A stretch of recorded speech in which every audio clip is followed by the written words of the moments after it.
জীবনে একটা সময় ছিল মানুষ দূরে চলে গেলে আমি কষ্ট পেতাম। এখন আমি ওই অন্যান্য মানুষের কাছ থেকে দূরে থাকার চেষ্টা করি। যতটা দূরে থাকা যায় ততটাই ভালো ঝামেলা অশান্তি থেকে। আজকে সকালবেলা ঘুম থেকে উঠেই মন খারাপ হয়ে গেল। আমার একটা মানি প্লেট গাছের ডাল থেকে শুকিয়ে রেখেছি, তারপরে আবার সেই ডালটাকে ভিজিয়ে রেখেছি। জানি না আবার সেই ডালটা ঠিক হবে কিনা। তারপরে চলে গেলাম মেয়ের টিফিন বানাতে। টিফিন বানিয়ে ওকে খাইয়ে দাইয়ে পাঠিয়ে দিয়েছি স্কুলে। পর ছোট মেয়েকে নিয়ে লেগে পড়লাম ওকে টিফিন খাইয়ে তারপরে এবারে যাব আমি রান্নার কাজে। আমাদের ঘরের বউদের যতই মন খারাপ হোক না কেন চুপ করে বসে থাকার মতো সুযোগ নেই। দুপুর বেলার জন্য রান্না করব। সেদিনে যে বাজার থেকে নিয়ে এসেছিলাম দেশি বেগুন, সেই দেশি বেগুন দিয়ে মাছ দিয়ে পাতলা ঝোল, আর হচ্ছে সজনে পাতা দিয়ে শাক।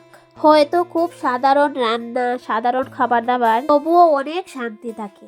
হয়তো জীবন আমাকে অনেক কিছুই দেয়নি, আবার অনেক কিছুই শিখিয়ে দিয়েছে। এখন আর আগের মতো সবকিছুকে আঁকড়ে ধরে রাখতে চাই না। শুধু চাই নিজের মানুষগুলো ভালো থাকুক, আর চাই প্রতিটা দিন যেন শান্তিতে কাটুক।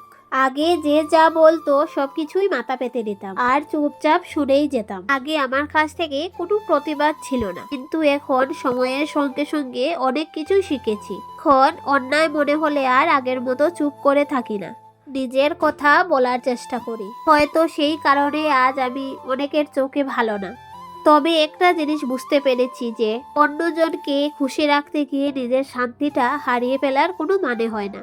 তাই এখন নিজেকে আগলে রাখতে শিখেছি, এ বোঝার সে ঠিকই থাকবে।